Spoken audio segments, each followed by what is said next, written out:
मधुबन के बाबा, मधुबन के बाबा मुरली वाले, आपका क्या कहना, आपका क्या कहना। मधुबन के बाबा मुरली वाले, आपका क्या कहना, आपका क्या कहना। ओम शांति। ओम शांति। 18/11/2023 का मुरली, प्रथा मुरली। ओम शांति। बाप दादा मधुबन। मीठे बच्चे, मनुष्य को देवता बनाने की सर्विस का तुम्हें बहुत बहुत शौक होना चाहिए, लेकिन इस सर्विस के लिए स्वयं में हड्डी धारणा चाहिए।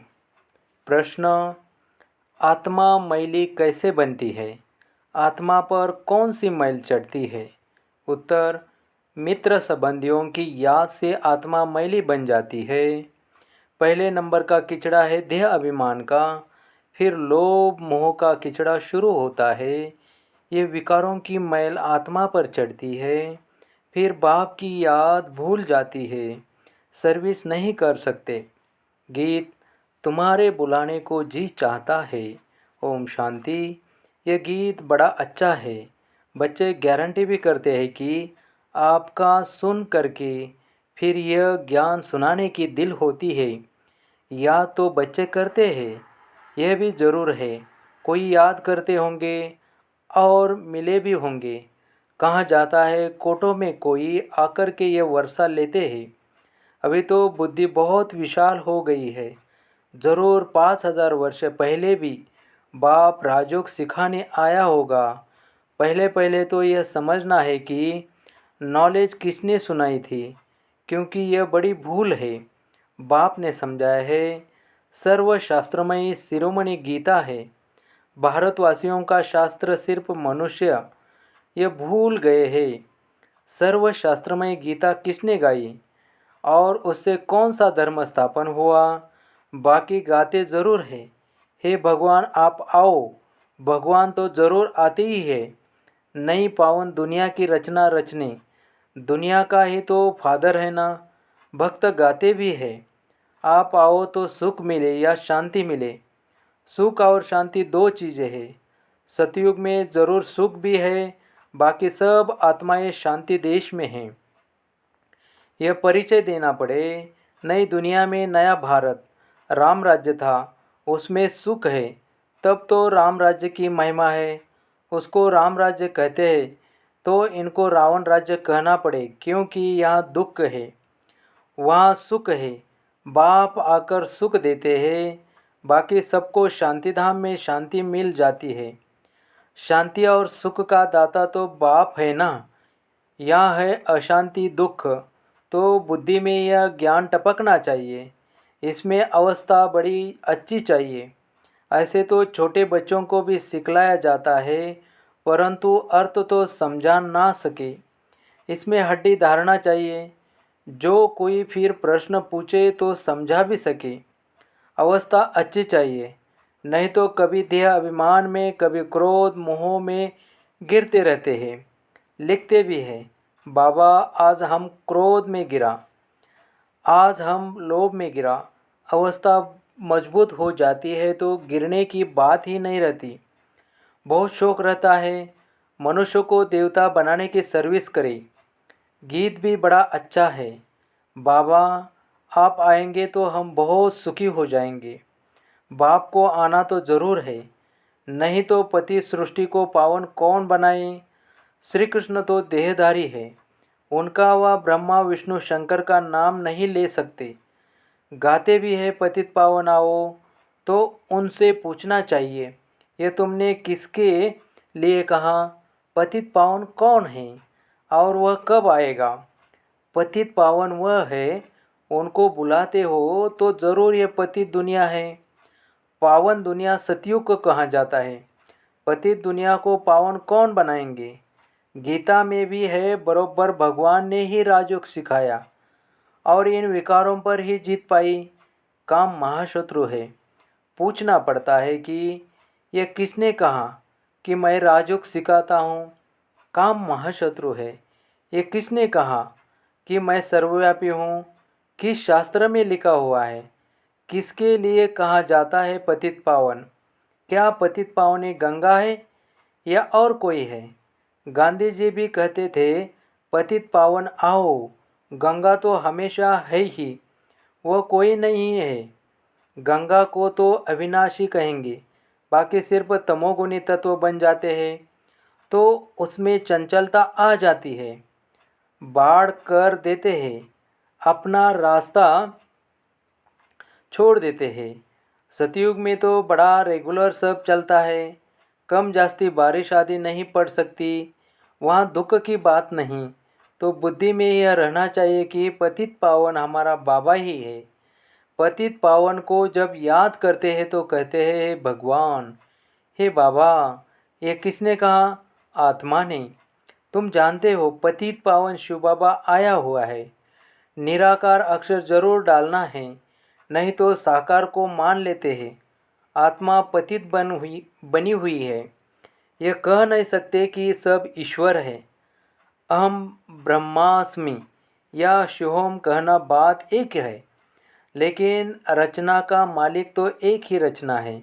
भले मनुष्य और कोई लंबा चौड़ा अर्थ करेंगे, हमारी बात तो है ही सेकंड की। सेकंड में बाप का वर्षा मिलता है। बाप का वर्षा है स्वर्ग की राजाई, उनको जीवन मुक्ति कहा जाता है। यह है जीवन बंध, समझाना चाहिए। बरोबर जब आप आएंगे तो ज़रूर हमको स्वर्ग का मुक्ति जीवन मुक्ति का वर्षा देंगे। तब ही लिखते हैं मुक्ति जीवन मुक्ति दाता एक है। यह भी समझाना पड़े। सतयुग में है कि एक आदि सनातन देवी देवता धर्म, वहाँ दुख का नाम नहीं, वह है ही सुखधाम। सूर्यवंशी राज्य चलता है, फिर त्रेता में है चंद्रवंशी राज्य, फिर द्वापर में ही इस्लामी बौद्धि आएंगी। सारा पाठ नूंदा हुआ है। एक बिंदी जैसी आत्मा में और परमात्मा में कितना पाठ नूंदा हुआ है। शिव के चित्र में भी यह लिखना पड़ता है कि मैं ज्योतिर्लिंगम जितना बड़ा नहीं हूँ, मैं तो स्टार मिसल हूँ। आत्मा भी स्टार है, गाते भी है, भ्रुकुटी के बीच में चमकता है अजब सितारा, तो वह आत्मा ही ठहरी। मैं भी परमपिता परमात्मा, परंतु मैं सुप्रीम पतित पावन हूँ, मेरे गुण अलग हैं। तो गुण भी सब लिखने पड़े। एक तरफ शिव की महिमा, दूसरी तरफ श्री कृष्ण की महिमा, अपोजिट बातें हैं। अक्षर अच्छी रीति लिखना पड़े, जो मनुष्य अच्छी रीति से पढ़कर समझ सके। स्वर्ग और नरक, सुख और दुख, चाहे श्री कृष्ण का दिन और रात कहो, चाहे ब्रह्मा का कहो, सुख और दुख कैसे चलता, यह तो तुम जानते हो। सूर्यवंशी है 16 कला, चंद्रवंशी है 14 कला, वह संपूर्ण सतोप्रधान। वह सतो सूर्यवंशी ही फिर चंद्रवंशी बन जाते हैं। सूर्यवंशी फिर त्रेता में आएंगे तो जरूर चंद्रवंशी कुल में जन्म लेंगे, भला राजाई पद लेते हैं। ये बातें बुद्धि में अच्छी रीति बैठानी चाहिए। जो जितना याद में रहेगा, देही अभिमानी होगा तो धारणा होगी, वह सर्विस भी अच्छी करेंगे, स्पष्ट कर किसी को सुनाएंगे। हम ऐसे बैठते हैं, ऐसे धारणा करते हैं, ऐसे समझाते हैं, ऐसे ऐसे विचार सागर मंथन करते हैं औरों को समझाने के लिए। सारा समय विचार सागर मंथन चलता रहेगा। जिनमें ज्ञान नहीं, उनकी बात तो अलग है, धारणा नहीं होगी। धारणा होती है तो सर्विस करनी पड़े। अभी तो सर्विस बहुत बढ़ती जाती है, दिन प्रतिदिन महिमा बढ़ती जाएगी। फिर तुम्हारी प्रदर्शनी में भी कितने आएंगे, कितने चित्र बनाने पड़ेंगे, बहुत बड़ा मंडप बनाना पड़े। यूँ तो इसमें समझाने के लिए एकांत चाहिए। हमारे मुख्य चित्र ही झाड़, गोला और लक्ष्मी नारायण का चित्र।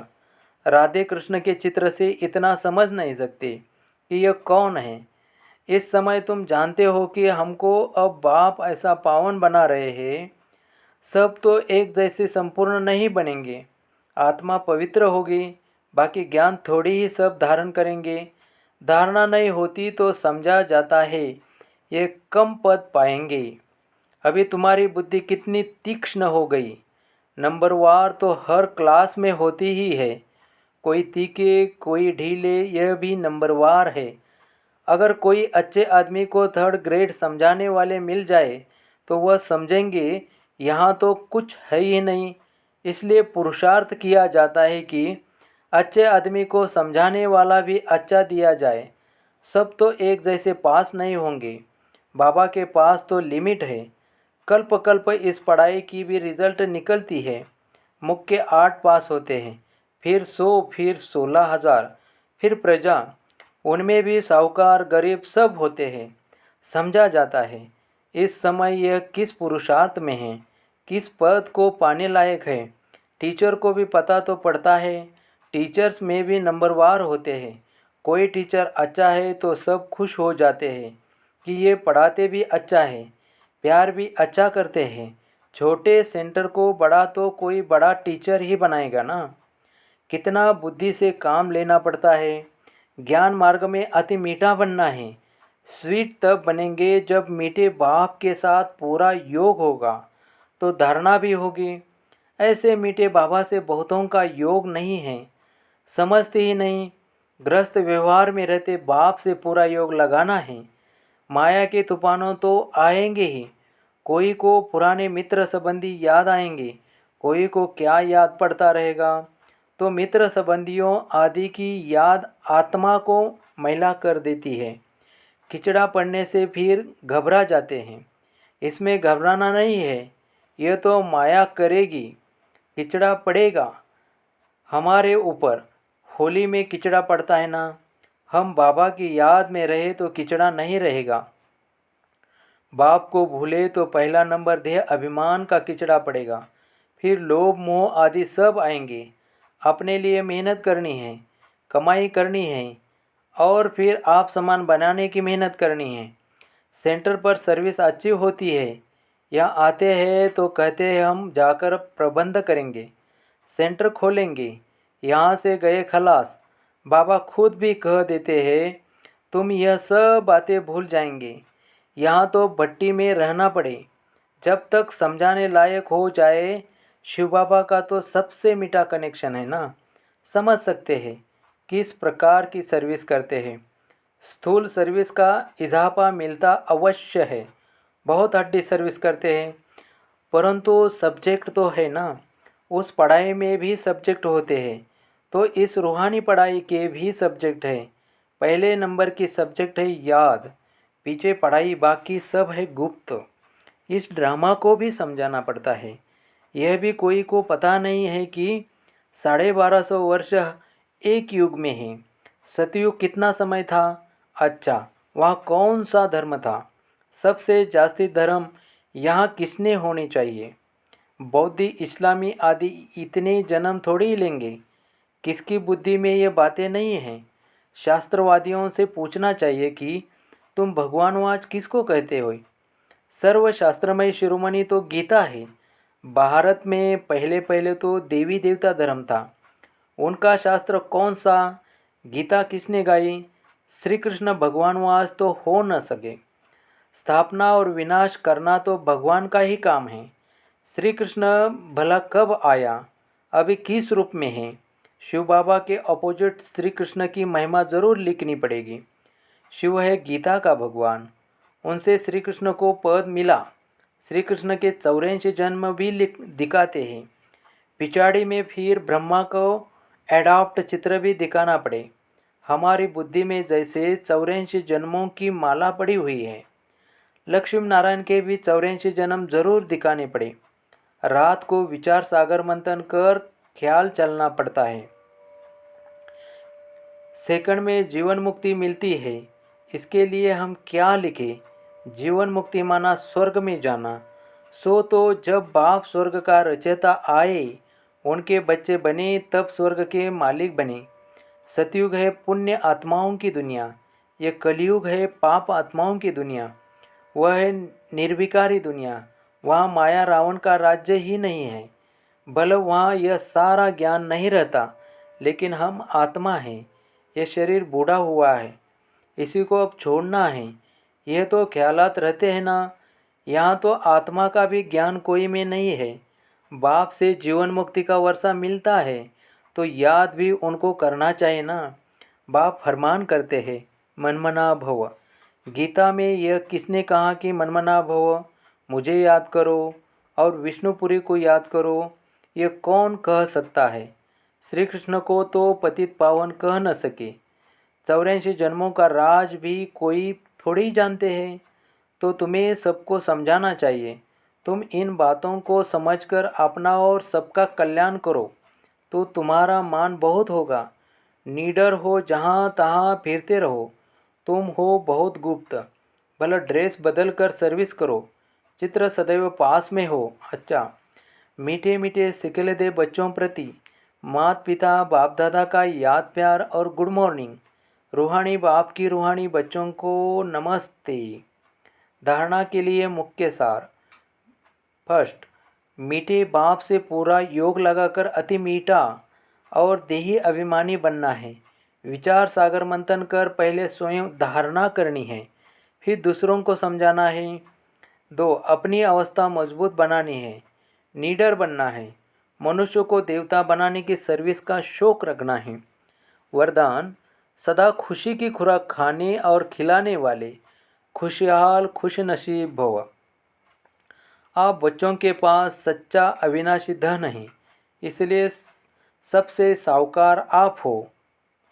चाहे सूखी रोटी भी खाते हो, लेकिन खुशी की खुराक उस सूखी रोटी में भरी हुई है, उसके आगे कोई खुराक नहीं। सबसे अच्छी खुराक खाने वाले, सुख की रोटी खाने वाले आप हो, इसलिए सदा खुशहाल हो। तो ऐसे खुशहाल रहो जो और भी देखकर खुशहाल हो जाए, तब कहेंगे खुशनसीब आत्माएं। स्लोगन, नॉलेजफुल वह है जिसका एक भी संकल्प व बोल व्यर्थ न जाए। ओम शांति, ओम शांति। ऐसे ही रोज़ मुरली सुनने के लिए चैनल को सब्सक्राइब करें, लाइक करें। ओम शांति।